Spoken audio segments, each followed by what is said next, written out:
Episode की शुरुआत होती है अभीरा से, जो अपनी बेटी वाणी का हाथ थामे स्कूल पहुंचती है। उसके चेहरे पर मां की चिंता साफ झलकती है, लेकिन वह अपनी बेटी के सामने खुद को मजबूत दिखाने की कोशिश करती है। उसी समय दूसरी ओर से अरमान अपनी बेटी मायरा को लेकर स्कूल आता है। दोनों की नज़रें एक पल के लिए टकराती हैं, लेकिन वर्षों की दूरी और मनमुटाव उन्हें एक दूसरे से दूर रहने पर मजबूर कर देता है। आज का दिन मायरा के लिए बेहद खास और भावुक है, क्योंकि उसे अपने पिता से दूर हॉस्टल में रहना है।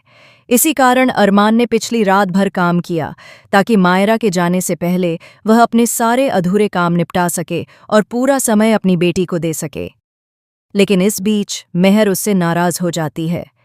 उसे लगता है कि अरमान अब भी अतीत में अटका हुआ है।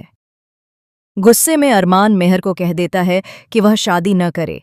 वह कहता है कि रिश्तों में सिर्फ दर्द मिलता है और अगर सिंगल रहेगी तो ज्यादा खुश और कामयाब रहेगी।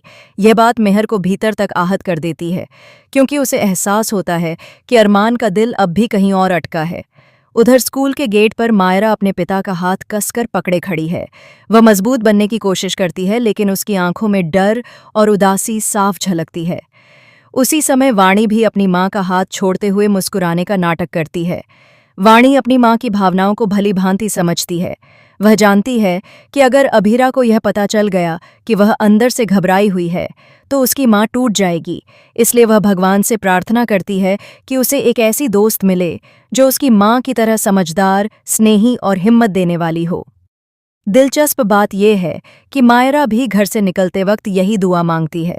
वह भगवान से कहती है कि उसे एक सच्ची दोस्त मिले, जिससे उसके पापा को सुकून मिले कि वह अकेली नहीं है।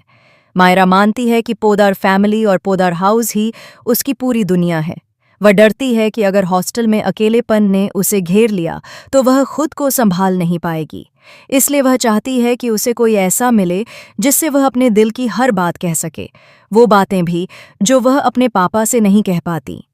स्कूल में बच्चों को छोड़कर जब अरमान और अभीरा अलग अलग दिशाओं में चले जाते हैं, तो किस्मत एक और खेल खेलती है। रास्ते में अभीरा की गाड़ी अचानक खराब हो जाती है। सुनसान सड़क पर कुछ बदमाश उसे घेर लेते हैं। अभीरा घबराती नहीं, बल्कि हिम्मत से उनका सामना करती है। तभी पीछे से अरमान की गाड़ी आती है। वह बिना कुछ सोचे समझे उन गुंडों को भगा देता है।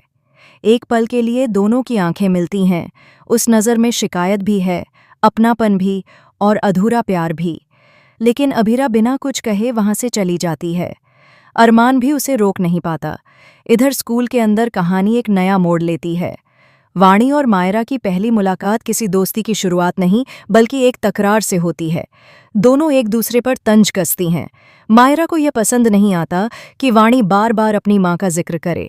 जल्द ही यह खुलासा होता है कि जिस लड़की से मायरा पहले बात कर रही थी और जो अपनी मां की तारीफ करते नहीं थक रही थी, वह कोई और नहीं बल्कि वाणी ही थी।